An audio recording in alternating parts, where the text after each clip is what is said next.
Okay, chapter 13 of How to Read Literature Like a Professor. It's all political. Um, so Foster starts off this paragraph with, or this chapter, excuse me, with a story about Scrooge in a Christmas, in a Christmas Carol, and his point is that this story doesn't seem very political, but it is, because if you look at the broad picture, Scrooge as a character he is not he's not unique, so this guy is relatable.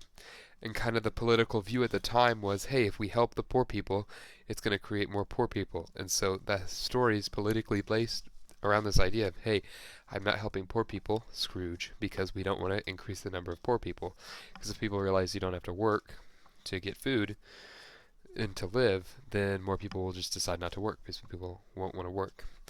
So then he goes into the question in the chapter, do I like political writings? In a sense, he does, in a sense, he doesn't, and that's his first point. He doesn't like political writing because he doesn't think they age well. Political writings are usually dated to that time period. If you're not in the time period, you don't understand the book very well. That's this point right here. But in a sense, he does write them because he likes how writers engage the world in their writing. And so you can get a sense of the world at that time through a book. Then he goes into three examples. A woman in love example by a guy named D.W. Lawrence. D or D.H. Lawrence.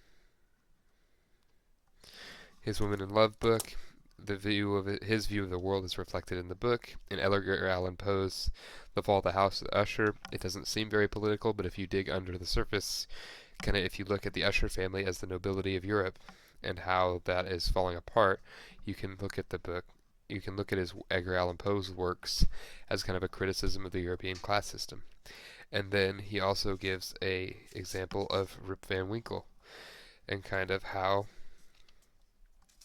things change and how a European example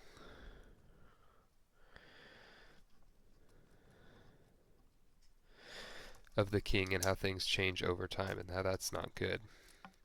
So then he poses the question, is every work literal? Or is every work political? And his answer is no, because absolutes are not really true, but in most writings, some politics seep in because authors, they pay attention to their world, and in their world is politics, so if their politics seep into the book, even if it's subconsciously, it's kind of still in there. And by knowing I wrote here this note, it says, by knowing the social landscape of when the author wrote the book, this can lead to a greater understanding of the book's content. Anyways, so the point of the chapter is pay attention to the author's background because that can help you derive meaning from the point they wanted to get across in their writing. I hope that was helpful.